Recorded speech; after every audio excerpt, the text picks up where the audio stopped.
One or two. Okay. Yes, ma'am. First of all, I just have to echo that I think the two of you would be a great team, and I will do whatever I can. Thanks. I've only read the first 12 pages or so, but I noticed you make some reference to God, and I'm wondering if your relationship to your religion, I'm not even sure which religion it is, changed over the course of your life through ways done. Did it sort of go anywhere? Well, you see in the book, I mean, having grown, I've spent 9 years in Japan with a great respect for Japanese people who, and as one particular woman here of great grace that I describe, who have different religions. I have a great respect for people of different religions, and I've said that my God loves you. He's if you're doing the right thing, and He doesn't care what you call Him because He's not that big. You know, he cares that you do the right thing, do His works, and you don't actually need a religion to feel that way. You just, you know, if you're motivated to good works by whatever you're. But I was raised a Christian. In the military, you either go to Protestant church or Catholic church. I went to Protestant church, and then when I was no longer military, was part of a military family on a base, I joined the Methodist church.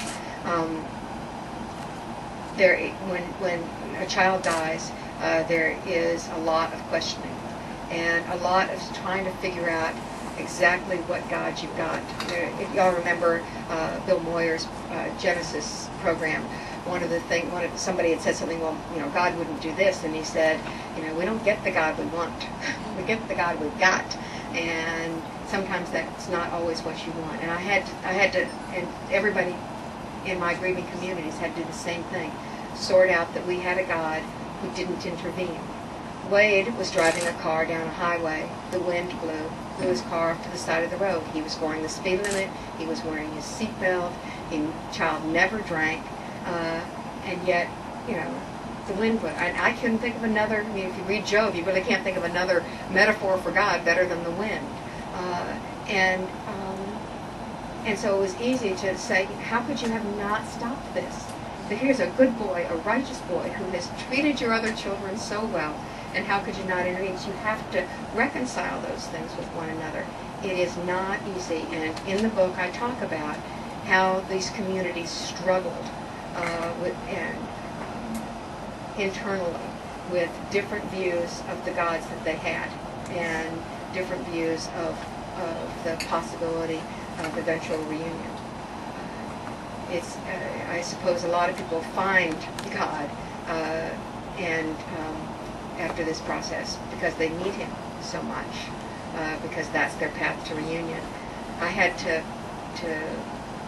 work out who my God was, who would allow this to happen, and it wasn't always easy and it wasn't always pretty, but I feel great comfort now. I talk about it, but that's really, I don't do much other religious talking after that. Yes.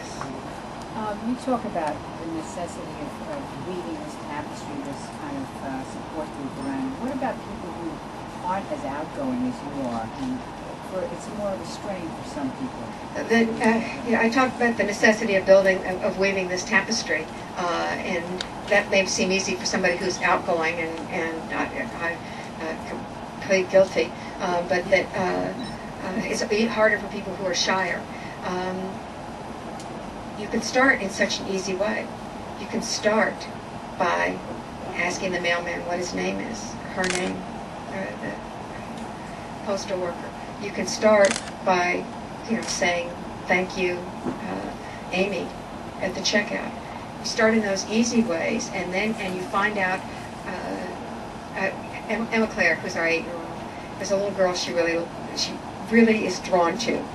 She's in another 3rd grade class, and she said, I really want to ask Madeline to be my friend. Every day I ask her, did you ask Madeline to be your friend? No, she didn't ask her. I said, people actually want to hear that.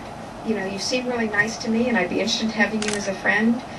If they'll take that first easy step and then get that great response, I think that you just need to break the mold of being afraid that effort is not going to work out for you. So start the baby steps. is the only thing that I know to do for people who are like that. But in parts of these communities that I've been, there are all sorts. I mean, every sort of person. And honestly, you can participate in some of these communities silently. You don't have, if you don't feel comfortable doing something, don't do it. If you don't feel like bearing your soul, don't do it. Do what feels right to you, and try to get the comfort that you. Sometimes somebody else will write something or say something, and even though it wasn't meant for you, you'll feel it. Like when you were 16 and you knew that song was written about you and your special boyfriend. And that can happen in these communities as well, particularly the internet communities, where you can find support without having to ask having to put yourself out there quite so much. I know that Lou's yanked my chain, but I'll be signing. Hope to be able to speak to you each as you come through. Thank you very much for being here.